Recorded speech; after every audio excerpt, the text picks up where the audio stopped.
The movie begins with a young man named Cameron, who works at an ice cream shop. One day, he wakes up to find Diana next to him. They promise each other never to abandon one another forever. Suddenly, Cameron wakes up and realizes it was all a dream. Later, his father tells him he wants him to stay with them to figure out what he will do with his life and future career. His mother, however, insists they should not pressure him and let him take his time. But his father gives him only 3 weeks to think of something useful to do. At the ice cream shop where Cameron works, the assistant manager, Lenny, scolds him for being late and tells him he will have to close the shop himself that day.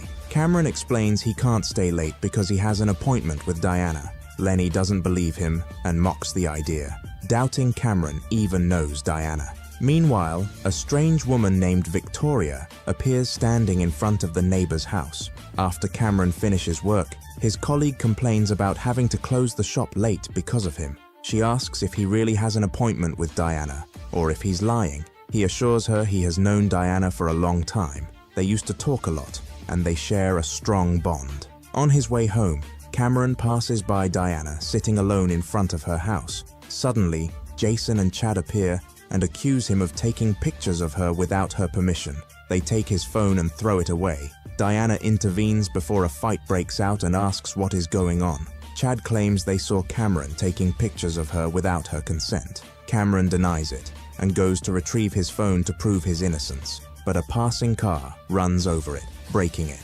Diana diffuses the situation, asking Jason and his friend to leave. Cameron also leaves and heads home.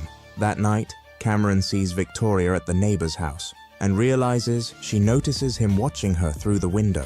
Later, his father finds out about the broken phone and refuses to buy him a new one, saying he should have stood up for himself. Suddenly, the doorbell rings. Cameron checks the door camera and sees Victoria, becoming terrified she might tell his father he was spying on her. But when he opens the door, he finds Diana instead. Surprised, he asks her about Victoria, but she claims she hasn't seen anyone and doesn't know who he's talking about. They go to a restaurant for dinner, where Diana apologizes for his phone being broken because of her. At that moment, Cameron spots his friend Martin from afar. Diana tries to stop him from calling Martin over, but he doesn't listen.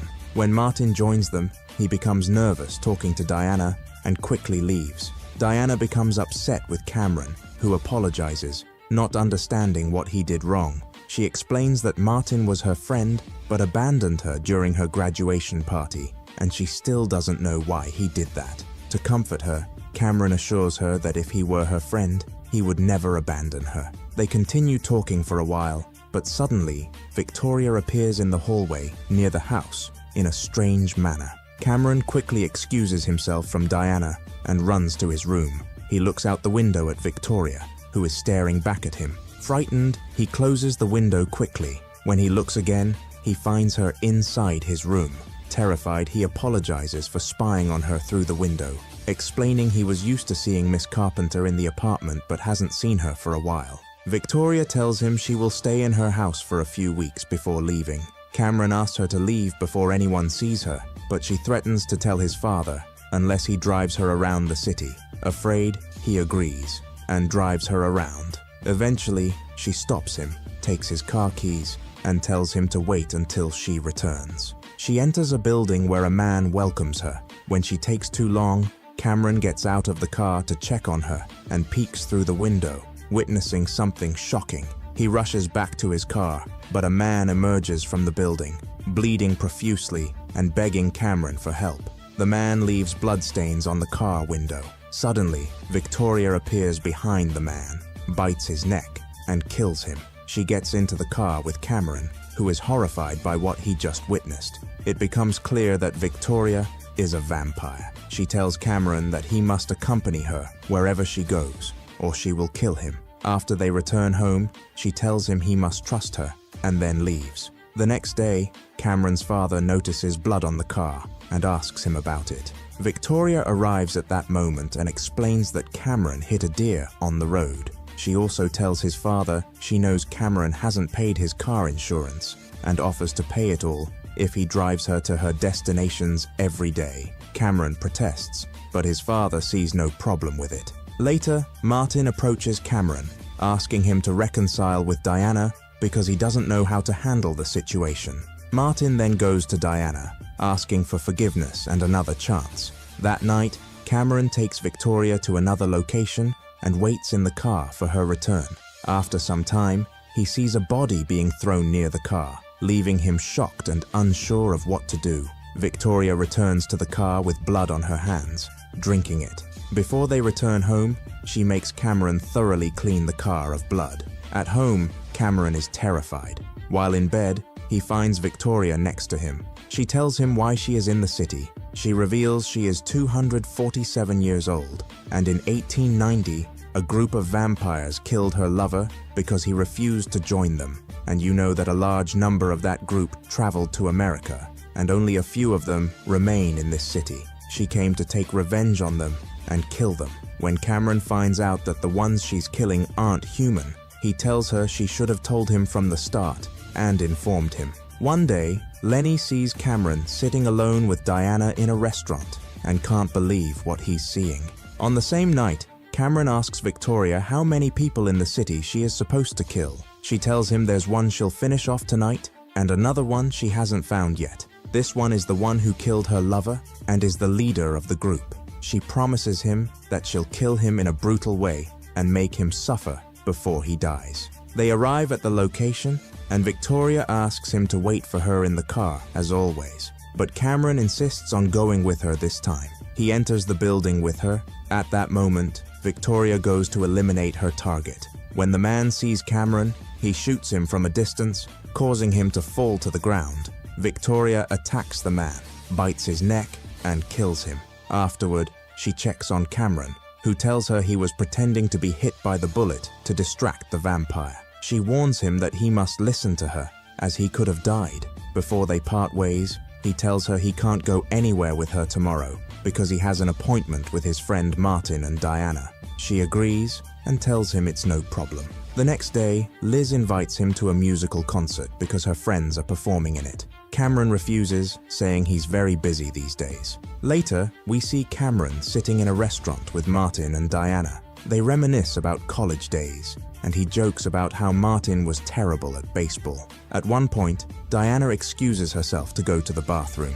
After she leaves, Victoria arrives, takes Cameron, and leaves. Victoria asks him who was sitting with them, and he tells her it was Diana, whom he's loved for a long time since the first time he saw her in college. When she asks about Martin, he tells her that Martin is his friend who loves Diana just as much as he does. Martin is with them because they had a falling out, and he's helping reconcile them. Victoria is very surprised by his words and doesn't understand his personality. He tells her that Diana will spend some time with Martin, after which she'll discover how boring he is and leave him again. While they're in the car together, Cameron points out Chad and Jason and tells her they always bother him and beat him up whenever they see him, and he doesn't know how to deal with them. Victoria gets out of the car, goes to them, and insults them. Chad refuses to hit her and instead goes to Cameron, continuing to beat him up, while Cameron doesn't even defend himself. Victoria goes to Diana's clothing store and meets her there. At the same time, Cameron is with Liz and senses that she likes him. He tells her that from now on, he'll take better care of himself and accepts her invitation to her friend's concert. Liz is very happy about this, especially since he accepted her invitation. That night, Cameron prepares himself to meet Liz. As he's leaving the house and about to get into his car, he sees Diana's car parked in front of Victoria's house. He becomes curious and decides to find out what's going on. He sneaks up to the house and looks through the window, seeing them sitting together. Meanwhile, Liz is waiting for him at the concert and doesn't know how to reach him. The next day, Cameron sees Diana leaving Victoria's house, getting into her car, and driving off. He then confronts Victoria, upset with her, and tells her he won't continue with her anymore and won't take her anywhere in his car. She attacks him, telling him he'll do everything she says. The next day, he meets his friend Martin, who is very sad, and tells him he wants to get back with Diana because he can't live without her. Later, Cameron goes to work and tells Lenny that he'll go on a quick errand with the car and return soon. As he's about to get into the car, Liz calls out to him, very upset because he didn't show up at the concert as he said he would. She slaps him and pushes him to the ground. Afterward, Cameron goes to Diana's clothing store and tells her that Martin wants to meet her, apologize, and rekindle their relationship. On the same day, his mother gives him a new phone, telling him not to tell his father about it and to keep it a secret between them. Cameron is very happy and thanks her. Martin meets Cameron and tells him he doesn't know what to say to Diana when he sees her. Cameron tells him to wear an earpiece, and he'll tell him what to say. If Diana asks about the earpiece, he should say he's waiting for an important call from the baseball team he plays for. Martin goes to meet Diana and says everything Cameron tells him to say. Both of them are very happy together. Afterward, Diana gives Martin her car keys, telling him to drive and take them wherever he wants. Cameron tells him to take her to his house, but Martin refuses and decides to go somewhere else. Cameron gets angry at him for not listening and decides to follow them in his car. Martin stops the car, and at the same time, Cameron arrives at the location, hiding behind a tree to see what happens. At that moment, Diana removes the earpiece from Martin's ear and throws it on the ground, revealing that she knew all along that Cameron was feeding Martin the lines and that he was watching them from behind the tree. At that moment, Diana bites Martin's neck, and Cameron realizes she's a vampire. He can't believe what he's seeing and runs away from the scene in shock. Cameron goes to the ice cream shop where he works and asks about Liz. Lenny tells him he doesn't know her whereabouts. Cameron leaves the shop and finds Diana in front of him. He tells her to stay away from him because she killed his friend. She tells him that Martin is still alive and didn't die. She takes him and opens the car trunk, revealing Martin unconscious inside. She explains that she bit him to give him strength and make him the best player on the baseball team. Cameron accuses her of betraying him all these past years and not telling him the truth about herself. She responds that she tried to tell him before, but couldn't. He asks her why she waited so long, and she says she was afraid he would reject her and treat her badly. At that moment, she confesses that she has loved him since the first day she saw him.